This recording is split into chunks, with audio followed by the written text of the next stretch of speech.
Hi, Neil Lazarus here, and this is another podcast. This time I want to look at what is happening in the south yet again with Gaza and Hamas. As many of you may be waking up to hear if you're listening in America, or you've already read the newspapers, there was another attack by Hamas on the south of Israel with over 150 rockets going and hitting Israel, some of them mortar fire, all around the Gaza area. So it wasn't as far afield yet as Beersheba, although this morning the Israeli army has moved the Iron Dome to a wider area, as they put it. So the expectation could be of an escalation.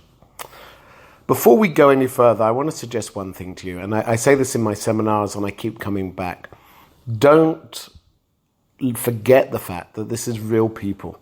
No, this isn't another podcast from another organization where we're looking at just an academic subject, a speaker with a PowerPoint. What I want to portray is really some of the real issues, some of the real people involved. In past podcasts, we had people such as my friend Kay and also Hussein. Kay as a survivor of a terrorist attack, Hussein as an Egyptian who has moved to Israel. Check those podcasts out. Let's look at the people today who have been sleeping in the south of Israel in shelters. If you've ever wondered what it's like to be in a situation where the siren goes off, listen to this. These are the sounds of an attack from Gaza on Sderot.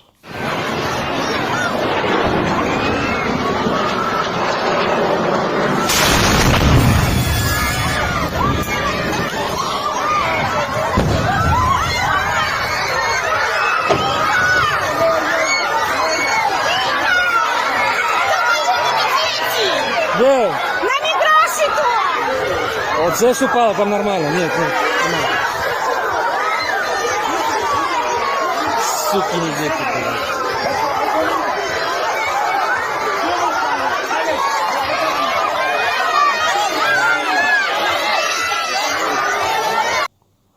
Now, here's the dilemma that Israel's facing in many ways. And again, the cabinet is meeting again, the prime minister's meeting again, having the same discussions. I think it's becoming apparent that Israel has lost its deterrent factor.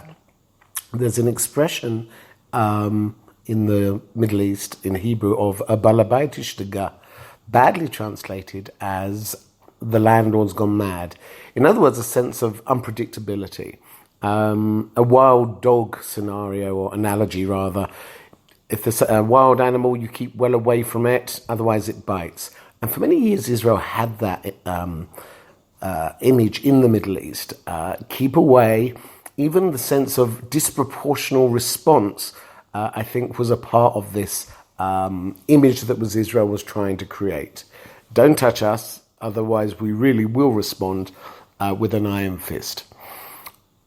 It's becoming very apparent, if you look at what's going on here, that rightly, Israel doesn't want to go to a war in Gaza. Yet the trouble is that Hamas has now detected it and is playing it for all it can get. What do I mean? Look, no one wants to open up a war with Gaza for two reasons. One, the situation of what's going on in the north. The real situation, the real problem, the real strategic threat is what's happening with Hezbollah. The fact that Iran wants to take over Syria. The fact that on November the 6th, we're going to see the beginning of sanctions on Iran, which are more far-reaching than we've ever had before, on oil, on the Iranian bank. That may mean that the Iranians could cut off the Straits of Hormuz. It could mean that the Red Sea could be cut off by Iran near Yemen, and Israel would have to open it. Check the map, you'll see what I mean. So who needs a war with Gaza? Yet, I just came off the radio, it was my TV. I have a smart TV, but some people remember radios. Anyway, I just listened to an interview myself from a resident from Kfar Aza, I know the kibbutz very well. We have friends there. It's right on the border. And her comments just left me thinking a bit. She basically said, everyone's talking about, is there a war? Should we have a war? Should we attack? But we're in a war. We spend our lives in shelters in 2018. So why is everyone saying there's not a war? If you had spent last night in Kfar Aza, the kibbutz, you would know that there was a war going on here. And maybe she has a point. The trouble is this. What happens next? Because it's very easy to start wars. It's somewhat more difficult to stop them, especially if you don't have a plan. So what do? Go into Gaza, divide it, split it into 3, reconquer it even. Let's have a sitting army of Israeli troops. Well, that won't go very well because they'll be sitting ducks like we were in South Lebanon, or the Americans have been in Afghanistan, or even Iraq. You can envisage very quickly trucks of explosives ramming into Israeli troops having retaken Gaza. Not good, not a good situation. Look, the reality also is that politically we need a political answer, not a military answer. Even if you weakened Hamas, that expression of growing the grass would be very relevant. The idea is you weaken them. The trouble is the grass grows or the threat grows, and you'll be back where you were 4 years in 4 years' time, like we are now, 4 years after the last war. Other people have called for the Israel moving in and encouraging the Palestinian Authority to take over. Now, there's a problem as well. Why? Because if you encourage a Palestinian Authority, Fatah, to move in, remember it was kicked out, then there's another issue, there's another problem, which is they would be seen even more than now as being collaborators with Israel. They would Abu Mazen doesn't have any clout in the West Bank anyway. I think he really will in Gaza. I'm not so sure. Now, more out-of-the-box strategies we've discussed in this podcast before, which included building offshore artificial islands, allowing Cyprus to open up a port. All of these are possible, but the sticking point keeps coming back to Hamas and Hamas's preference to fight Israel rather than anything else. Now, if you really want to get into a bit more subtlety, and I think that's really what these podcasts are about, it enables us to explore a little bit more together some thoughts. There's also a weird situation, which is that Hamas and Israel, they're a bit like, twins born together, in that Israel actually needs Hamas. Israel needs Hamas because if you get rid of them, vacuums are going to be created, and you could have Salafists, more extreme groups taken over. But the trouble is you can't live with them either. If that's not a definition of a paradox, what is? So we're getting into the situation again, very violent situation now. Last night, it was incredible to watch. I think the latest figure is something like 180 rockets fired. Don't worry, Israel fired back as well. And today we have the day after the party. We've had this one before where Israel is quiet, but too quiet. One siren went off in the last half hour in Ashkelon. I share these thoughts with you. I share these thoughts with this idea of, are we actually in a very awkward stalemate situation? The easiest thing would be to go into Gaza.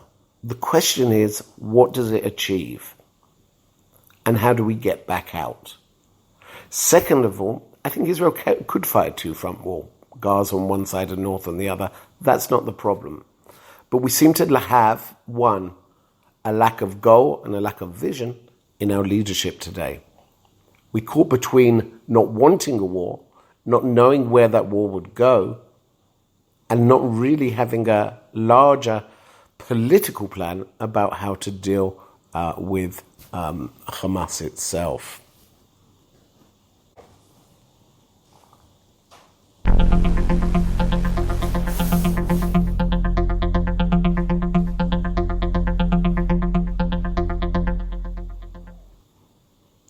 I had a great response from my last podcast on the nation-state law. If you haven't read it yet, and it came out together with a video on my Facebook page, It was very, very well received.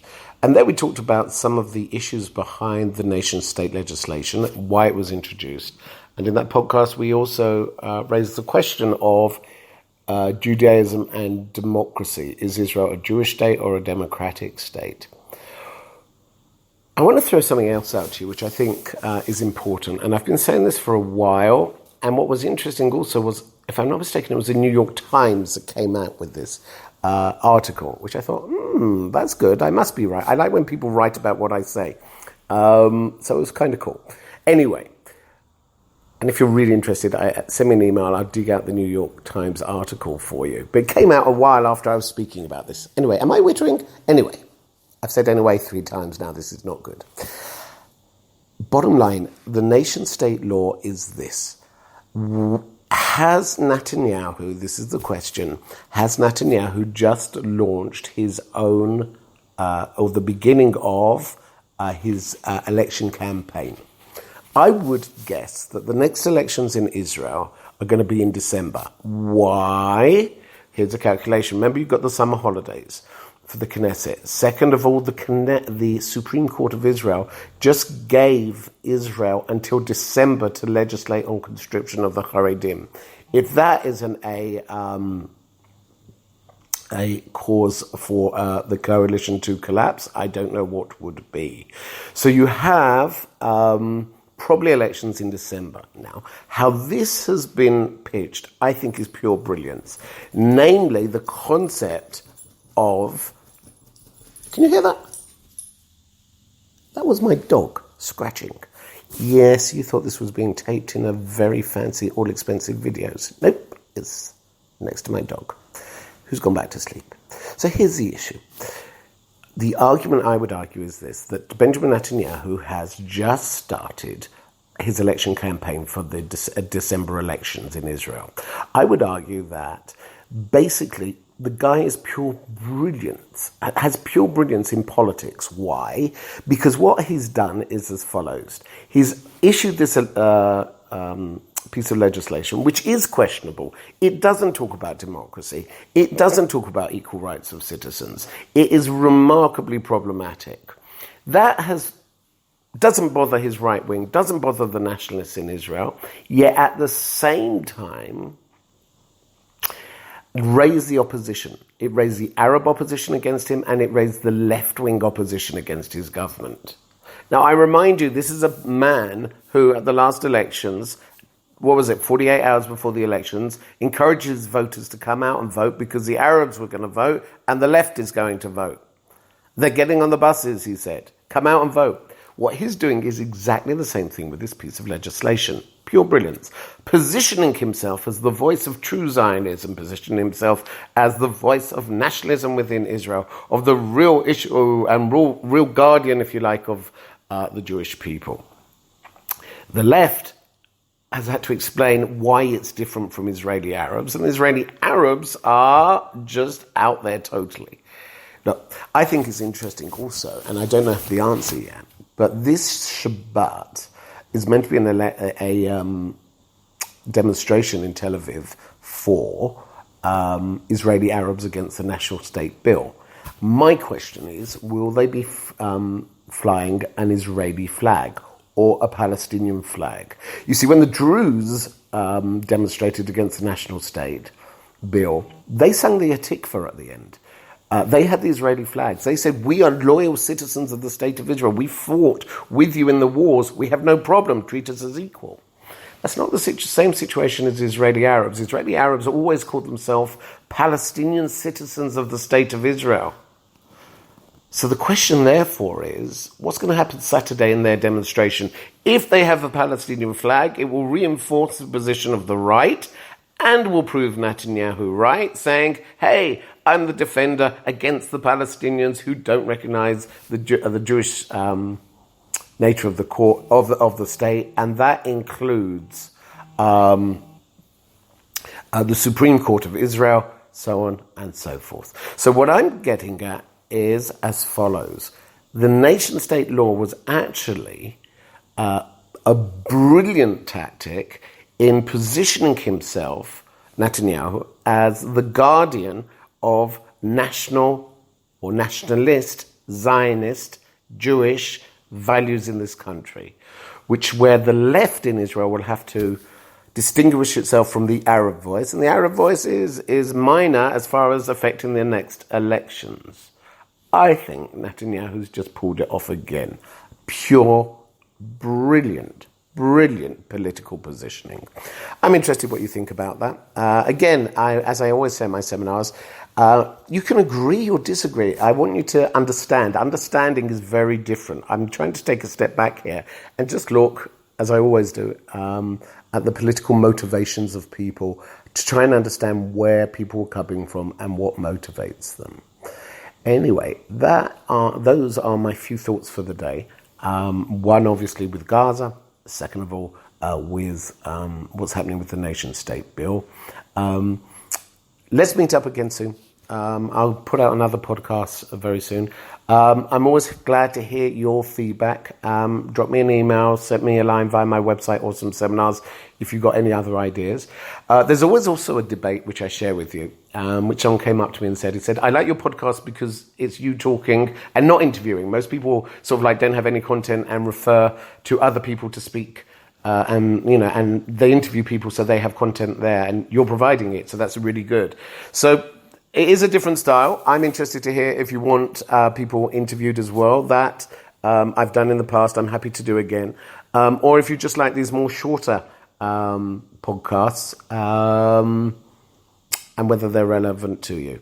I'm very much playing with this as a medium. And I know that there are many people now who are seriously dedicated listeners.